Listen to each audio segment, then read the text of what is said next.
Shalom, ici le révérend Hervé Tamon, bienvenue dans ce nouveau numéro de Un instant dans la présence de Dieu. Aujourd'hui nous allons continuer avec notre enseignement sur le surnaturel divin. Le surnaturel divin est l'intervention de Dieu dans tout le milieu naturel. Il est le dépassement des limites humaines, selon les lois, le temps, l'espace et tout ce qui existe de manière visible. C'est la capacité de Dieu d'intervenir dans les limites humaines. Et nous pouvons voir à son chapitre introductif de la parole de Dieu dans le livre de Genèse, chapitre 1, à partir du verset 1 à 3. Au commencement, Dieu créa les cieux et la terre. La terre était informe et vide. Il y avait les ténèbres à la surface de l'abîme et l'Esprit de Dieu se mouvait au-dessus des eaux. Dieu dit que la lumière soit et la lumière fut. Ainsi commença le processus justement de la création. Mais nous devons dire que le processus de la création fut l'œuvre d'un Dieu invisible, mais cette manifeste au travers de la création. Le surnaturel divin est l'action de Dieu. Au-delà de tout ce que nous pouvons concevoir ou d'imaginer, il est le dépassement de toutes nos capacités, de toutes nos performances humaines et nos limitations en tant qu'être humain. Et dans le livre de Genèse que nous venons de lire, Genèse chapitre 1, la Bible nous fait comprendre que Dieu créa les cieux et la terre, mais il ne s'arrêta pas que là à créer les cieux et la terre. Mais Dieu créa d'abord premièrement la lumière. Parce que quand Dieu commence une œuvre dans la vie d'un être humain, il apporte d'abord la lumière. Le premier jour, Dieu créa la lumière. Le second jour, Dieu créa l'étendue. On dit, il sépara les eaux d'en haut avec les eaux d'en bas. Genèse chapitre 1 à partir du verset 6. Et à partir du 4e jour, nous nous rendons compte que la création prend vie. Dieu créa les luminaires le 4e jour. Et le 5e jour, les poissons et les oiseaux. Et ensuite, le 6e jour, il créa les animaux et les êtres humains. Nous allons nous rendre compte que la création est découpée à 3 grandes parties. Du 1er jour au 3e jour, Dieu mit la création en ordre. Et de même, c'est comme ça quand Dieu commence à œuvrer dans notre vie. Il met d'abord notre vie en ordre.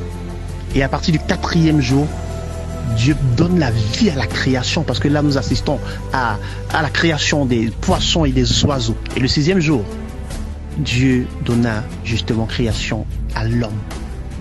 De la terre, il sortit un homme, et du souffle, elle devint une âme vivante.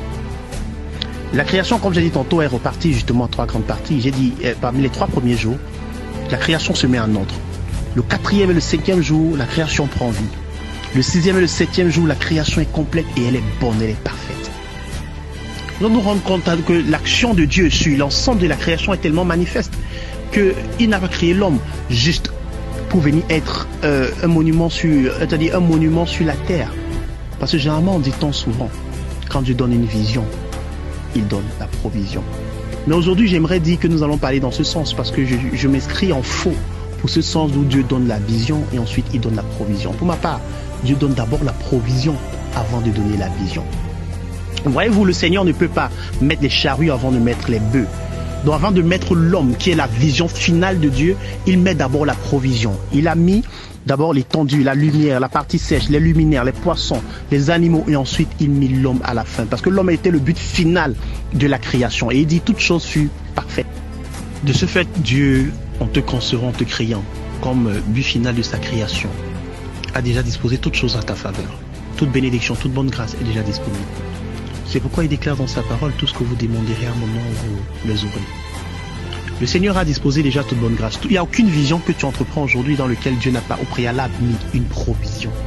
La provision existe bien avant ta vision. Selon l'autre courant des choses, on nous fait croire que quand Dieu donne une vision, il donne la provision auquel je m'inscris en faux. Dieu donne toujours une provision avant de donner la vision. Ne cesse pas d'y croire, ne cesse pas d'espérer. Peu importe ce dans quoi tu voudrais faire, je crois à un dépassement, un surnaturel divin. Bien des fois, nous présentons des concours, des examens, parfois des tests, peut-être pour entrer dans une école ou une formation spéciale. Mais les résultats finaux ne dépendent pas toujours de nos performances.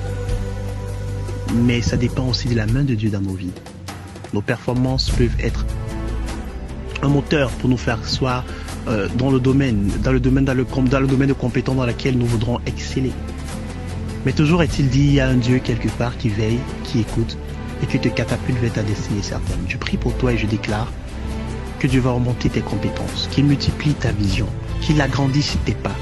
Je prie qu'il fasse briller sur toi et sur tes projets le soleil, la lumière, la faveur. Nous reconstruisons tout ce que l'ennemi t'a détruit.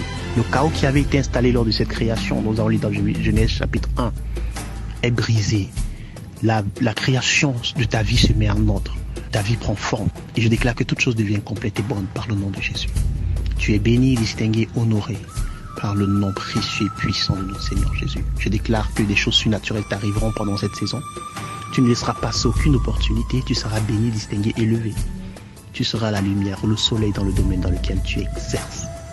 Par le nom de Jésus, tu es favorisé. Amen.